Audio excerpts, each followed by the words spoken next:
সম্মানিত ভিউয়ার্স এবং আমার প্রিয় ছাত্রছাত্রী, আসসালামু আলাইকুম। আশা করি সবাই ভালো আছেন। আমিও ভালো আছি আলহামদুলিল্লাহ। তো আমরা আজকে নবম দশম শ্রেণীর বীজগণিত অংশ 3.2 থেকে আমরা 15 নম্বর অঙ্ক নিয়ে আলোচনা করব।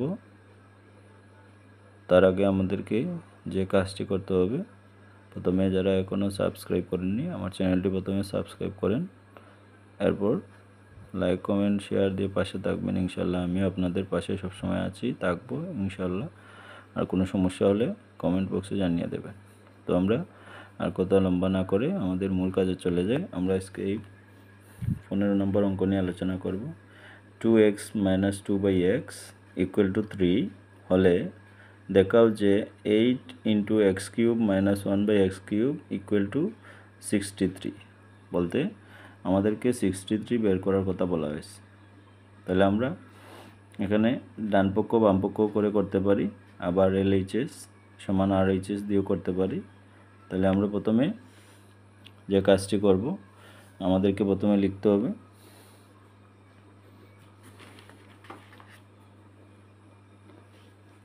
দেওয়া আছে আমাদেরকে লিখতে হবে দেওয়া আছে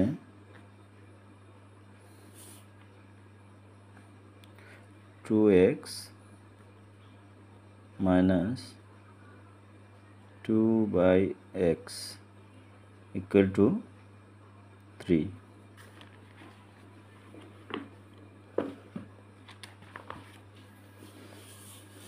তো আমরা দেখতে পাচ্ছি এই অঙ্কটি কিন্তু SSC পরীক্ষার জন্য গুরুত্বপূর্ণ এবং কমন রয়েছে, তাই আমরা সবাই ভালো করে বোঝার চেষ্টা করব। তাহলে আমরা প্রথমে কি করব, এখানে দেওয়া আছে যে আমরা এটা দেওয়া আছে এটা লিখছি। এখন দেখাও যে 8 × x³ - 1/x³ = 63। তাহলে আমরা লিখব, এখানে আমরা আগেই বলেছি বাম পক্ষ অথবা ডান পক্ষ লিখলে হবে, আবার LHS লিখলে হবে। তাহলে আমরা দেব LHS সমান এই 8 × x³ - 1/x³, 8 × x³ - 1/x³। তাহলে অঙ্কটি কিন্তু বিকল্প নিয়মও রয়েছে। তাহলে আমি প্রথমে আপনাদেরকে সহজভাবে দেখিয়ে দিই। এই যে 8 রয়েছে, এখানে কিন্তু গুণ অবস্থায় রয়েছে, এই ব্র্যাকেট মানে গুণ। তাহলে আমরা গুণ করে ফেলি।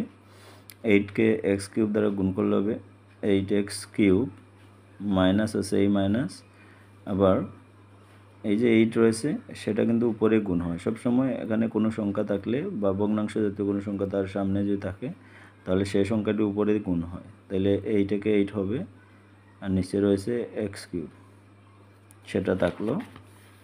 এখন আমরা পেলাম, এখানে আমরা সূত্র যদি কল্পনা করি তাহলে a³ - b³ আমরা এটাকে ভাঙবো।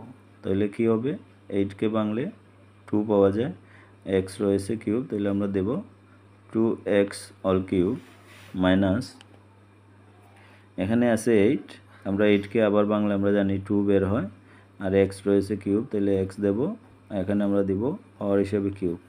তাহলে আমরা এই যে এখন দেখেন একটা সূত্র হয়ে গেছে a³ - b³, a³ - b³। তাহলে সূত্র কিন্তু আমাদেরকে আমরা জানা রয়েছে, তাই আমরা সূত্র অনুযায়ী বসিয়ে নেব। না জানলে বইয়ের মধ্যে আছে, সবাই দেখে নিব। 3.2 এই সূত্রটি 50 পৃষ্ঠায় রয়েছে। তাহলে এখানে আমরা 2x³ - 2/x all³ আমরা লিখব। আমরা যে এইখানে আছে এই মান দেখে দেখে আমরা বুঝতে পারবো আমরা কিসের মান লিখব। তাহলে 2x - 2/, বলতে এখানে 2x হচ্ছে a আর 2/x হচ্ছে b। তাহলে আমরা লিখব a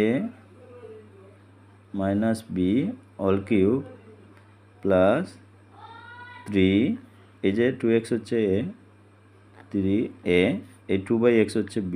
আমরা মুখে বলবো সূত্র, কিন্তু লেখার সময় এটাকে a লিখবো আর এটাকে b লিখবো। তাহলে 3ab × a - বি। এখন আমরা আমাদের কাঙ্ক্ষিত মান পেয়ে গেলাম। এই যে এক্সে এক্সে কাটা যাবে, কাটা যাওয়ার পর কি থাকলো, এখানে 2x/2 - x, এটার মান হচ্ছে 3 দেওয়া আছে। আমরা এখানে লিখব 3, যেহেতু মান নির্ণয়ের অঙ্ক তাই মান বসাতে হবে। এখানে আছে প্লাস, এই প্লাস দিলাম, এখানে আছে 3 2 2, তাহলে আমরা লিখব 3 × 2, আর এই যে 2 রয়েছে সেটাও উপরে গুণ, তাহলে এখানে লেখা যাবে 2, আর সেটার মান হচ্ছে যে 2x - 2/x, এটার মান হচ্ছে 3। তাহলে আমরা কি করব, এখানে 3 কিউব বলতে 3টা 3 রয়েছে, তাহলে 3টা 3কে আমরা গুণ দেব, 3 3 × 9, 3 9 27, তাহলে 27 প্লাস 3 দুগুণে 6, 6 দুগুণে 12, 3 12 36, তাহলে আমরা পেলাম 36। এখানে হবে 36। আপনারা সবাই ক্যালকুলেটরে করে নেবেন, তাহলে আর ভুলের সম্ভাবনা কম থাকবে। এখন দেখেন এখানে 7 আর 6 যোগ করলে কী হবে, 7 আর 6 13, তাহলে 13 এর 3 হাতে আছে 1, 2 আর 3 যোগ করলে হবে 5, আর তাহলে কী হবে 6।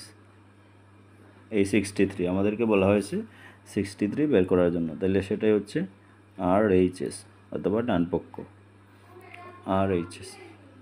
এটাই হচ্ছে আমাদের মূল অঙ্কটি। আশা করি সবাই বুঝতে পারছো। ধন্যবাদ সবাইকে। আসসালামু আলাইকুম।